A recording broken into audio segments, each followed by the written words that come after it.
Hello students, how are you. ਉਮੀਦ ਹੈ ਤੁਸੀਂ ਸਭ ਠੀਕ ਠਾਕ ਹੋਵੋਗੇ।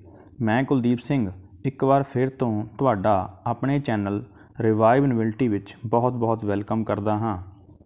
ਜਿਵੇਂ ਤੁਸੀਂ ਥੰਬਨੇਲ ਦੇ ਵਿੱਚ ਦੇਖ ਹੀ ਲਿਆ ਹੋਣਾ ਕਿ ਅੱਜ ਆਪਾਂ ਨੇ ਲਾਜ਼ ਆਫ ਕੈਮੀਕਲ ਕੰਬੀਨੇਸ਼ਨ ਬਾਰੇ ਪੜ੍ਹਨਾ ਹੈ। ਇਹਨਾਂ ਲਾਜ਼ ਨੂੰ ਡਿਸਕਸ ਕਰਨ ਤੋਂ ਪਹਿਲਾਂ ਆਪਾਂ ਇਹ ਜਾਣਾਂਗੇ ਕਿ ਇਹ ਲਾਜ਼ ਕਦੋਂ ਬਣੇ। ਟੌਪਿਕ ਸ਼ੁਰੂ ਕਰਨ ਤੋਂ ਪਹਿਲਾਂ ਜੇਕਰ ਤੁਸੀਂ ਮੇਰੇ ਚੈਨਲ ਨੂੰ ਅਜੇ ਤੱਕ ਸਬਸਕ੍ਰਾਈਬ ਨਹੀਂ ਕੀਤਾ ਤਾਂ ਪਲੀਜ਼ ਚੈਨਲ ਨੂੰ ਸਬਸਕ੍ਰਾਈਬ ਜ਼ਰੂਰ ਕਰ ਲਿਓ ਅਤੇ ਨਾਲ ਦੀ ਨਾਲ ਬੈਲ ਦੇ ਆਈਕਨ ਨੂੰ ਜ਼ਰੂਰ ਪ੍ਰੈਸ ਕਰ ਲਿਓ ਤਾਂ ਕਿ ਮੇਰੀ ਆਉਣ ਵਾਲੀ ਹਰ ਲੇਟੈਸਟ ਵੀਡੀਓ ਦਾ ਨੋਟੀਫਿਕੇਸ਼ਨ ਤੁਹਾਨੂੰ ਸਭ ਤੋਂ ਪਹਿਲਾਂ ਮਿਲ ਸਕੇ। ਲਓ ਜੀ, ਬਿਨਾਂ ਟਾਈਮ ਵੇਸਟ ਕੀਤੇ ਅੱਜ ਦਾ ਟੌਪਿਕ ਸ਼ੁਰੂ ਕਰਦੇ ਹਾਂ। ਤਾਂ ਸਭ ਤੋਂ ਪਹਿਲਾਂ ਆਪਾਂ ਪੜ੍ਹਾਂਗੇ ਜੀ ਲਾਜ਼ ਆਫ ਕੈਮੀਕਲ ਕੰਬੀਨੇਸ਼ਨ ਕੀ ਚੀਜ਼ ਹੈ। In the 17th century, the scientists had been trying to find out methods for converting one substance into another. 17ਵੀਂ ਸਦੀ ਦੇ ਵਿੱਚ ਸਾਇੰਟਿਸਟ ਇੱਕ ਸਬਸਟਾਂਸ ਨੂੰ ਦੂਜੇ ਸਬਸਟਾਂਸ ਦੇ ਵਿੱਚ ਕਨਵਰਟ ਕਰਨ ਦੇ ਲਈ ਜਦੋਂ ਮੈਥਡਸ ਨੂੰ ਲੱਭ ਰਹੇ ਸੀ ਤਾਂ during their quantitative studies of chemical changes, ਤਾਂ ਉਹਨਾਂ ਦੀ ਸਟੱਡੀ ਦੇ ਦੌਰਾਨ ਦੇ ਮੇਡ ਸਰਟਨ ਜਨਰਲਾਈਜੇਸ਼ਨਸ, ਉਹਨਾਂ ਨੇ ਬਹੁਤ ਸਾਰੀਆਂ ਜਨਰਲਾਈਜੇਸ਼ਨਸ ਜਿਨ੍ਹਾਂ ਨੂੰ ਅਸੀਂ ਆਈਡੀਆਜ਼ ਜਾਂ ਫਿਰ ਰਿਜ਼ਲਟਸ ਵੀ ਕਹਿ ਸਕਦੇ ਹਾਂ ਉਹ ਬਣਾਏ। these generalizations are known as laws of chemical combination. ਇਹਨਾਂ ਜਨਰਲਾਈਜੇਸ਼ਨਸ ਜਾਂ ਆਈਡੀਆਜ਼ ਨੂੰ ਜਾਂ ਰਿਜ਼ਲਟਸ ਨੂੰ ਉਹਨਾਂ ਨੇ ਲਾਜ਼ ਆਫ ਕੈਮੀਕਲ ਕੰਬੀਨੇਸ਼ਨ ਦਾ ਨਾਮ ਦਿੱਤਾ। ਅੱਜ ਦੀ ਵੀਡੀਓ ਦੇ ਵਿੱਚ ਸਭ ਤੋਂ ਪਹਿਲਾਂ ਅਸੀਂ ਲਾ ਆਫ ਕੰਜ਼ਰਵੇਸ਼ਨ ਆਫ ਮਾਸ ਬਾਰੇ ਪੜ੍ਹਾਂਗੇ। ਹਾਂਜੀ, law of conservation of mass ਕੀ ਹੈ? This law deals with the relationship between the mass of reactants and the products during the chemical changes.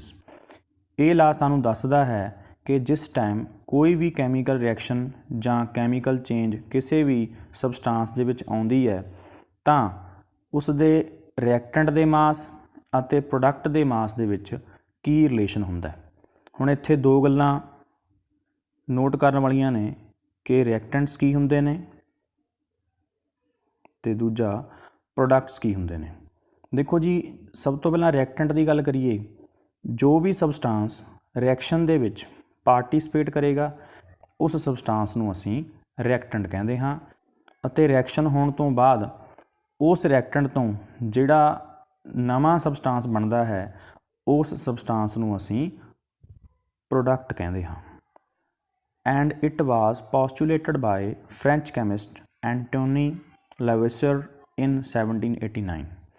ਐਂਟੋਨੀਸ Lavoisier ਨਾਂ ਦੇ ਸਾਇੰਟਿਸਟ ਨੇ 1799 ਦੇ ਵਿੱਚ ਇਸ ਲਾ ਬਾਰੇ ਦੱਸਿਆ ਸੀ। ਤੋ ਇਸ ਲਾ ਦੀ ਡੈਫੀਨੇਸ਼ਨ ਕੀ ਹੈ ਜੀ? This law states that during any physical or chemical change the total mass of the products is equal to total mass of the reactants. ਇਹ ਲਾ ਸਾਨੂੰ ਦੱਸਦਾ ਹੈ ਕਿ ਜਦੋਂ ਵੀ ਕਿਸੇ ਸਬਸਟਾਂਸ ਦੇ ਵਿੱਚ ਫਿਜ਼ੀਕਲ ਜਾਂ ਕੈਮੀਕਲ ਚੇਂਜ ਆਉਂਦੀ ਹੈ ਤਾਂ ਉਸ ਟਾਈਮ ਜਿਹੜਾ ਪ੍ਰੋਡਕਟ ਦਾ ਮਾਸ ਹੈ ਉਹ ਹਮੇਸ਼ਾ ਹੀ ਬਰਾਬਰ ਹੋਵੇਗਾ ਰਿਐਕਟੈਂਟ ਦੇ ਮਾਸ ਦੇ। ਜੇਕਰ ਅਸੀਂ ਇਸ ਲਾ ਨੂੰ ਇੱਕ ਸਿੰਪਲ ਐਗਜ਼ਾਮਪਲ ਦੇ ਨਾਲ ਸਮਝੀਏ ਤਾਂ ਜਦੋਂ ਅਸੀਂ ਦੁੱਧ ਨੂੰ ਜਾਗ ਲਾ ਕੇ ਦਹੀਂ ਜਮਾਉਂਦੇ ਹਾਂ ਤਾਂ ਜਿਹੜਾ ਦੁੱਧ ਹੈ ਉਹ ਸਾਡਾ ਰਿਐਕਟੈਂਟ ਹੈ, ਯਾਨੀ ਕਿ ਜਿਸ ਸਬਸਟਾਂਸ ਨੇ ਰਿਐਕਸ਼ਨ ਕਰਕੇ ਕੋਈ ਨਵੀਂ ਚੀਜ਼ ਦੇ ਵਿੱਚ ਕਨਵਰਟ ਹੋਣਾ ਹੈ।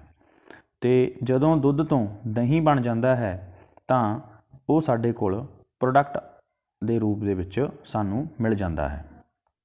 ਜਦੋਂ ਦੁੱਧ ਤੋਂ ਦਹੀਂ ਬਣਿਆ ਤਾਂ ਦੁੱਧ ਦੇ ਵਿੱਚ ਫਿਜ਼ੀਕਲ ਚੇਂਜ ਵੀ ਆਈ, ਕਿਉਂਕਿ ਦੁੱਧ ਪਹਿਲਾਂ ਲਿਕੁਇਡ ਸਟੇਟ ਦੇ ਵਿੱਚ ਸੀ ਅਤੇ ਬਾਅਦ ਦੇ ਵਿੱਚ ਜਦੋਂ ਸਾਨੂੰ ਦਹੀਂ ਦੇ ਰੂਪ ਦੇ ਵਿੱਚ ਮਿਲਿਆ ਤਾਂ ਉਹ ਸੋਲਿਡ ਸਟੇਟ ਦੇ ਵਿੱਚ ਕਨਵਰਟ ਹੋ ਗਿਆ।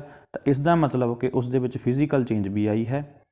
ਜੇ ਕੈਮੀਕਲ ਚੇਂਜ ਦੀ ਗੱਲ ਕਰੀਏ ਤਾਂ ਦੁੱਧ ਦੀ ਪ੍ਰੋਪਰਟੀਜ਼ ਦੇ ਨਾਲੋਂ ਦਹੀਂ ਦੀਆਂ ਜਿਹੜੀਆਂ ਪ੍ਰੋਪਰਟੀਜ਼ ਨੇ ਉਹ ਅਲੱਗ ਹੋਣਗੀਆਂ। ਸੋ ਇਸ ਤਰ੍ਹਾਂ ਅਸੀਂ ਕਹਿ ਸਕਦੇ ਹਾਂ ਕਿ ਅਗਰ ਕਿਸੇ ਵੀ ਸਬਸਟਾਂਸ ਦੇ ਵਿੱਚ ਫਿਜ਼ੀਕਲ ਜਾਂ ਕੈਮੀਕਲ ਚੇਂਜ ਆਉਂਦੀ ਹੈ ਤਾਂ ਟੋਟਲ ਮਾਸ ਆਫ ਦਾ product is always equal to total mass of ਦੀ ਰਿਐਕਟੈਂਟਸ। ਮਤਲਬ ਕਿ ਜਿੰਨਾ ਮਾਸ ਸਾਡਾ ਦੁੱਧ ਦਾ ਸੀ ਉਨਾ ਹੀ ਸਾਡਾ ਮਾਸ ਦਹੀਂ ਦਾ ਹੋਵੇਗਾ।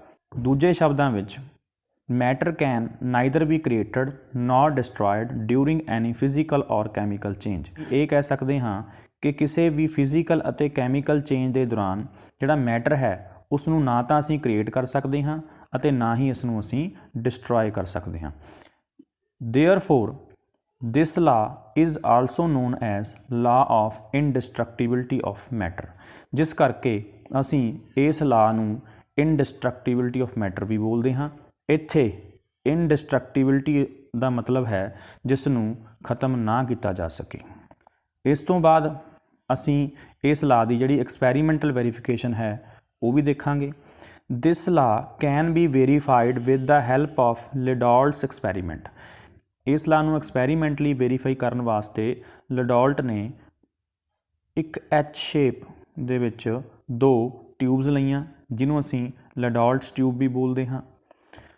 ਇੱਕ ਟਿਊਬ ਦੇ ਵਿੱਚ NaCl ਦਾ ਸੋਲਿਊਸ਼ਨ ਲਿਆ ਗਿਆ ਜਿਸ ਨੂੰ ਅਸੀਂ ਸੋਡੀਅਮ ਕਲੋਰਾਈਡ ਸੋਲਿਊਸ਼ਨ ਕਹਿੰਦੇ ਹਾਂ ਅਤੇ ਦੂਜੀ ਟਿਊਬ ਦੇ ਵਿੱਚ ਸਿਲਵਰ ਨਾਈਟ੍ਰੇਟ ਸੋਲਿਊਸ਼ਨ ਲਿਆ ਗਿਆ ਜਿਸ ਨੂੰ ਅਸੀਂ AgNO3 ਕਹਿੰਦੇ ਹਾਂ। ਹੁਣ ਇੱਥੇ ਸਾਡੇ ਕੋਲ 2 ਰਿਐਕਟੈਂਟਸ ਨੇ, ਇੱਕ ਹੈ ਜੀ AgNO3 ਜਿਹਨੂੰ ਅਸੀਂ ਸਿਲਵਰ ਨਾਈਟ੍ਰੇਟ ਕਿਹਾ ਹੈ ਤੇ ਸੈਕੰਡ ਵਨ ਹੈ ਸੋਡੀਅਮ ਕਲੋਰਾਈਡ ਜਿਸ ਨੂੰ ਅਸੀਂ NaCl ਕਿਹਾ ਹੈ। ਇਹਨਾਂ ਦੋਨੋਂ ਸੋਲਿਊਸ਼ਨਸ ਨੂੰ ਟਿਊਬਸ ਦੇ ਵਿੱਚ ਪਾਉਣ ਤੋਂ ਬਾਅਦ ਇਸ ਟਿਊਬ ਨੂੰ ਚੰਗੀ ਤਰ੍ਹਾਂ ਸੀਲ ਕੀਤਾ ਗਿਆ ਤੇ ਇਸ ਤੋਂ ਬਾਅਦ ਇਸ ਦਾ ਵੇਟ ਕੀਤਾ ਗਿਆ।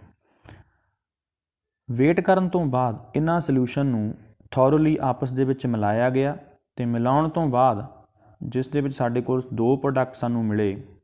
ਇੱਕ ਸੀ ਜੀ ਸਾਡੇ ਕੋਲ ਸਿਲਵਰ ਕਲੋਰਾਈਡ ਜਿਸ ਦੇ ਸਾਨੂੰ ਵਾਈਟ ਪ੍ਰੈਸੀਪੀਟੇਟ ਯਾਨੀ ਸੋਲਿਡ ਸਬਸਟੈਂਸ ਮਿਲਿਆ ਅਤੇ ਦੂਜਾ ਸਾਡੇ ਕੋਲ ਸੀ ਜੀ ਸੋਡੀਅਮ ਨਾਈਟ੍ਰੇਟ ਜਿਸ ਨੂੰ ਅਸੀਂ NaNO3 ਕਹਿੰਦੇ ਹਾਂ। ਪ੍ਰੋਡਕਟਸ ਬਣਨ ਤੋਂ ਬਾਅਦ ਟਿਊਬ ਦਾ ਫਿਰ ਤੋਂ ਵੇਟ ਕੀਤਾ ਗਿਆ ਤਾਂ ਵੇਟ ਕਰਨ ਤੋਂ ਬਾਅਦ ਇਹ ਪਤਾ ਚੱਲਿਆ ਕਿ ਜਿੰਨਾ ਸਾਡਾ ਰਿਐਕਟੈਂਟਸ ਦਾ ਮਾਸ ਸੀ ਓਨਾ ਹੀ ਸਾਡਾ ਪ੍ਰੋਡਕਟ ਦਾ ਮਾਸ ਆਇਆ।